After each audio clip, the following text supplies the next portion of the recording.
It is arguably the most influential model locomotive ever made. Countless versions of this iconic diesel engine have been created in different gauges and iteration, but Lionel made it first. They made it perfect, and it quickly became the benchmark of quality. Certainly, it was the pinnacle of post-war diesels. The Lionel 2343 Santa Fe. As a boy in the suburbs of Philadelphia in the 1950s, my father had a starter set pulled by a black steam engine of the past, but he dreamed of graduating to the sleek and shining diesel, striking into the west, looking forward to the future, pulling silver cars into the night with lighted compartments.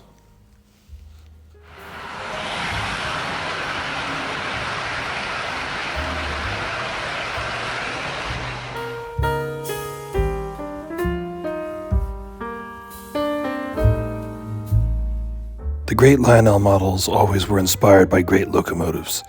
The inspiration for this one came from the Santa Fe F3s.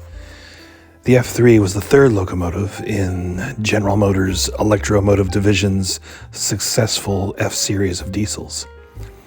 These engines pulled myriad passenger trains through the picturesque and majestic western United States.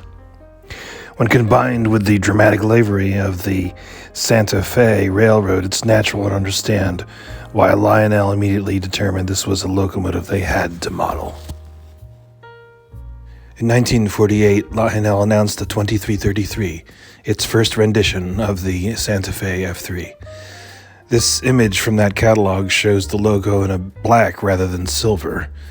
The graphic artist didn't have the locomotive to look at, as it had not been produced yet, so he had to look at a model that was not as finely tuned to the detail of the prototype. When it arrived in stores, this model was an enormous hit. The detail, as you can see, was accurate and exquisite.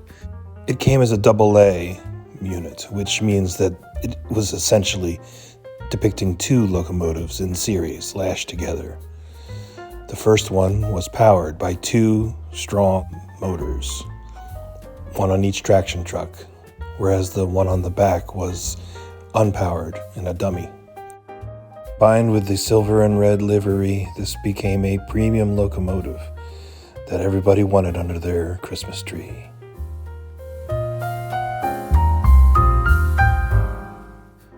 The 2333 was an impressive model in detail and power. However, it did not have the premium feature of magnet traction, which magnetized the wheels to the tracks to maximize the power of the two motors.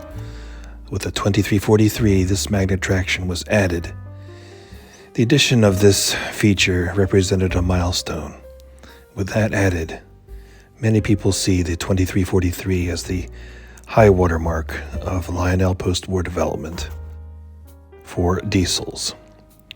The 2353 had some minor differences on the shell, but it was essentially the same locomotive.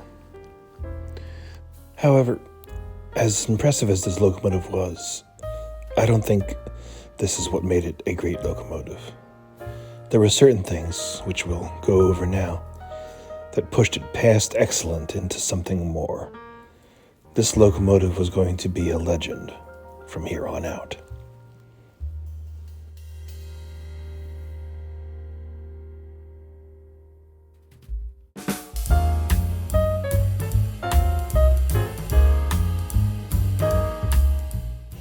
In the 1930s, diesel started to replace steam as the prominent mode of locomotion for railroads in America. Diesels were the future, and so futurism became part of the branding for railroad lines. The silver and streamlined locomotives of the Burlington Zephyr and the Union Pacific M10000 represented this new branding concept. The Santa Fe Railroad would not be outdone, and so its Native American themed Super Chief would also receive this streamlined treatment. So, a few years after the advent of the streamliners, in 1937, Leland Knickerbocker of the General Motors Design Department developed the War Bonnet. a gold, red, and silver scheme that has left its indelible impression on railroad lovers ever since. What worked for the original locomotive worked for the model as well. And so when kids dreamed of graduating from their starter sets to this new locomotive, this future seemed to shine in gold, silver, and red. And speaking of dreams, there were also the dreams of sugar plums coming from a visitor from the North Pole due to a lucky coincidence in name.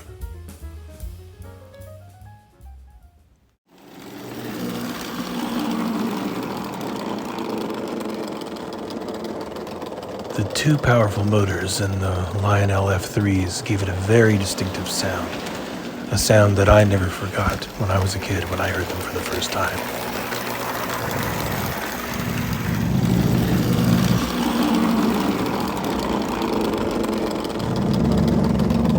It's somewhere between a grumble and a hum. It's called the growl, and I remember my uncle saying when I saw it roll for the first time, that's why we call it the growler. It's the growler. That's the Santa Fe.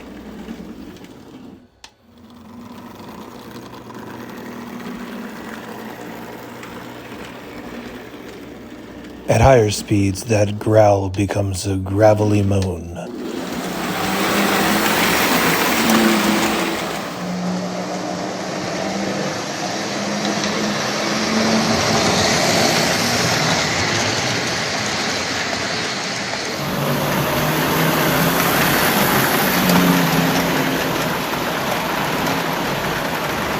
Those two growling motors and the magnet traction made the Santa Fe an epic puller of cars. Here you can see it carrying 15 pounds of cars, or about 1.8 million pounds of scale weight.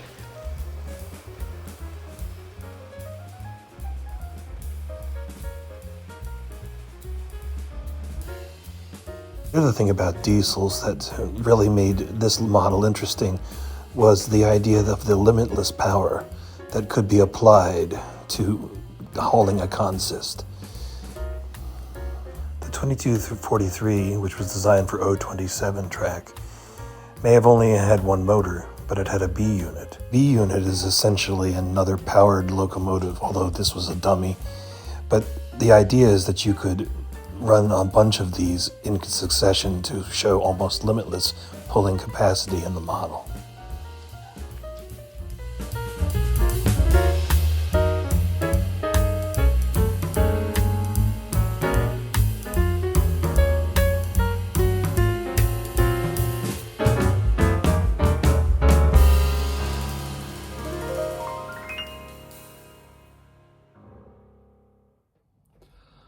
I think at the end of the day, considering all these things, this locomotive came on at the right time, at the right place, and with the right quality to make it really stand out in the history of model railroading.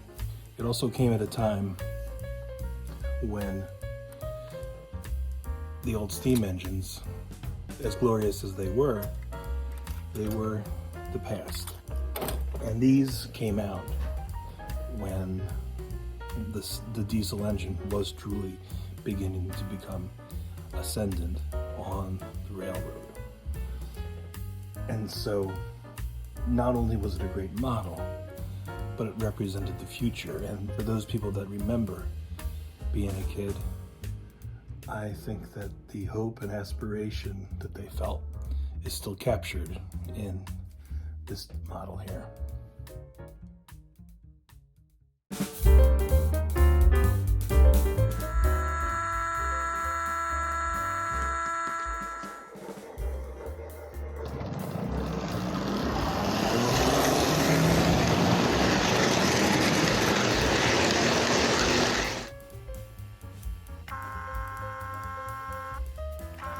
As we watch it run, I wanted to say that this has just been my opinion as to why these diesels are so iconic. I actually like the New York Central version of these F3s better, and I just don't have one of those yet, which is why I haven't made a video of those yet. But when I get one, I'll make a video of that. But until then, let me know in the comments what you love about the Santa Fe diesels. I hope you enjoyed this video, and let me know in the comments things you'd like to see, and please like and subscribe. I'm going to do more videos of these as I get to them.